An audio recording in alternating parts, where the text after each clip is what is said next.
আমরা তো দেখুন আইভিএফ যেমন করি সেরকম আইইউআইও করি নিয়মিত, সেরকম আমাদের অনেক পেশেন্ট স্বাভাবিকভাবে ওভুলেশন ইন্ডাকশন দিয়েও তাদের প্রেগনেন্সি আসে। আমাদের কাছে অনেক পেশেন্টই আসেন আইইউআই করার জন্য, কিন্তু কিছু কিছু পেশেন্টকে আমরা বলি আইইউআই না করার জন্য। কেন? আপনাকে জানতে হবে কখন আইইউআই করা উচিত নয়। প্রথম কথা, প্রেগনেন্সি আসছে না মানেই কিন্তু আইইউআই নয়। কি কারণে আসছে না সেগুলো দেখা দরকার। টিউব ঠিক আছে কিনা, স্পার্ম ঠিক আছে কিনা, ওভারি ঠিক আছে কিনা, এবং এগুলো যদি ঠিক থাকে বা সামান্য অসুবিধা থাকে তার মানে কিন্তু আইইউআই নয়। স্পার্মের সামান্য প্রবলেম মানেই প্রথমে আইইউআইয়ের দরকার নেই। পিসিওএস আছে মানেই প্রথমে আইইউআইয়ের দরকার নেই। এএমএইচ কম আছে মানেই প্রথমে আইইউআইয়ের দরকার নেই।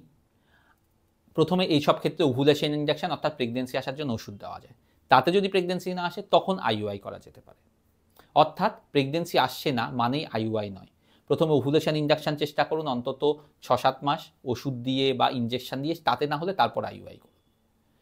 2 নম্বর, সব রিপোর্ট ঠিক আছে, আনএক্সপ্লেইনড ইনফার্টিলিটি, তার মানেই প্রথমে আইইউআই নয়। প্রথমে ওভুলেশন ইনজেকশন চেষ্টা করুন, না হলে আইইউআই করুন।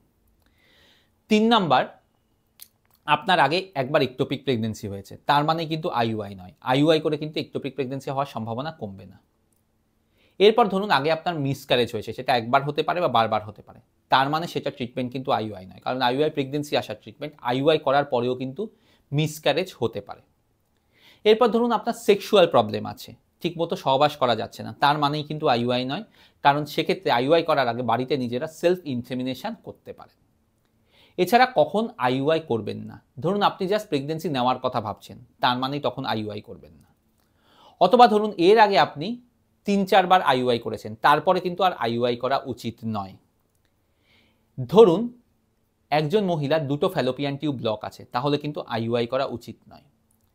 ধরুন কোনো মহিলার হাজবেন্ডের স্পার্মে ভীষণ সমস্যা আছে, ভীষণ কম স্পার্ম কাউন্ট আছে, তাহলে কিন্তু হাজবেন্ডের স্পার্ম দিয়ে আইইউআই করা উচিত নয়।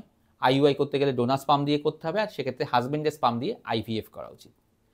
ধরুন একজন মহিলার বয়স অনেক বেশির দিকে, এএমএইচ ভীষণ কম আছে, তাহলে কিন্তু বলবো আইইউআই বেশি না করে আইভিএফ এর দিকে এগোনো উচিত। অর্থাৎ আইইউআই করার আগে মাথায় রাখতে হবে আইইউআইতে প্রেগনেন্সি আসার সম্ভাবনা কিন্তু খুব বেশি হলে 15%, 100 জনের মধ্যে 15 জনের প্রেগনেন্সি আসতে পারে। কাজে কখন আইইউআই করবেন না সেটা কিন্তু আগে জানাটা দরকার।